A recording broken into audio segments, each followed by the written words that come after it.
You are now watching Showbiz Now, your daily showbiz update. Hindi na nga nakapagpigil pa si Direk Daryl kaya naman hinubad niya ang nakakagimbal na storya ng Hacienda Luisita ni Ninoy Aquino. At si Ninoy Aquino nga ang tunay na villain. Mula sa naging pahayag sa kanyang Facebook page, Ransacking of Hacienda Rodriguez, Federico de Peralta was mayor of San Miguel, Tarlac from 1959 to 1965 in 1959. His political ties with Ninoy Aquino started. Ninoy, who was his compadre, stood as godfather at the baptism of Federico Jr. in 1959. Ninoy ran for the vice governorship of Tarlac while Peralta ran for the mayorship of San Miguel. Both of them won as nacionalistas. In 1963, both of them switched to the Liberal Party. Peralta was re-elected mayor. Ninoy won as governor. In the morning of October 31, 1961, Peralta received a radio message. Ninoy Aquino wanted to see him by 8 a.m. He was in Ninoy's house at Barrio Alto in Hacienda, Luisita. Governor Aquino introduced him to Commander Zaragoza of the Hooks, the arm wing of the Partido Comunista ng Pilipinas. At the time, the Hook commanders had become virtually independent warlords, hiring out their service to politicians and other clients, and engaging in extortion rackets and other lucrative pursuits. Peralta did not know why he was summoned, but Ninoy did not keep him waiting for long. Ninoy started with the observation that Hacienda Rodriguez was in Peralta's town, San Miguel. Ninoy supplied information that Hacienda Rodriguez served as Danding Kuwangko's asernal. It must be raided and ransacked to disarm the nationalista Danding, who was then laying claim to the congressional seat of the liberal Peping Kuwangko. Ninoy announced that Hacienda Rodriguez would be raided. He wanted Peralta to draw a sketch of the compound indicating the gates, houses, and offices. As Peralta was sketching, Zaragoza asked him how many guards there were. 3 or 4, Peralta answered. Danding was not the owner of Hacienda Rodriguez. It belonged to Manuel Rodriguez, son of former Congressman Eulogio Rodriguez and grandson of the late Senate President Amang Rodriguez. Manuel Rodriguez, a nationalista, was supporting Danding.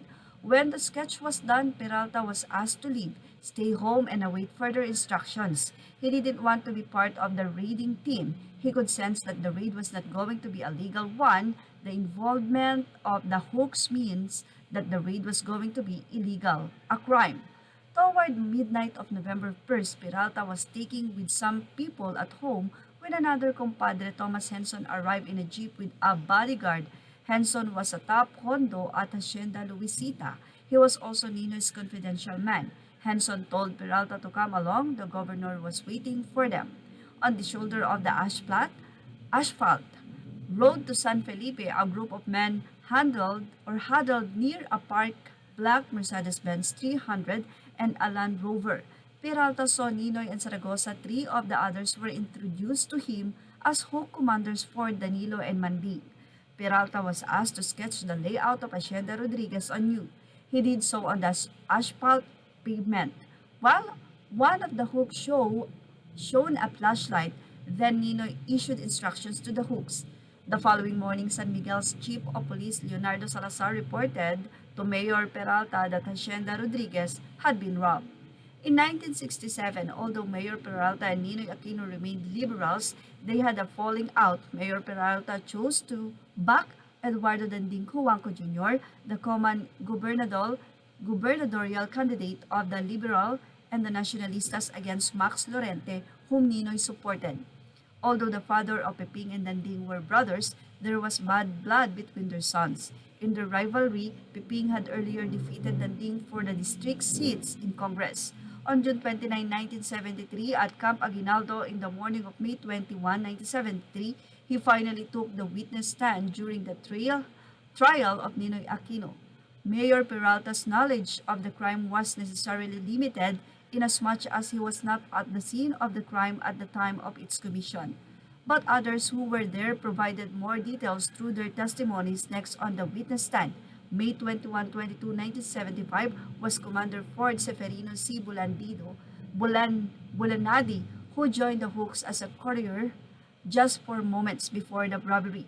Others corroborated the testimonies of Mayor Peralta and Commander Ford in full of or in parts. Among them were Ninoy's personal driver Alexander Tisoy, Yasni Green, and Chief civilian bodyguard, ex-policeman Thomas E. Dison, and Hope Guerrilla Jaime or Jamie Ignacio.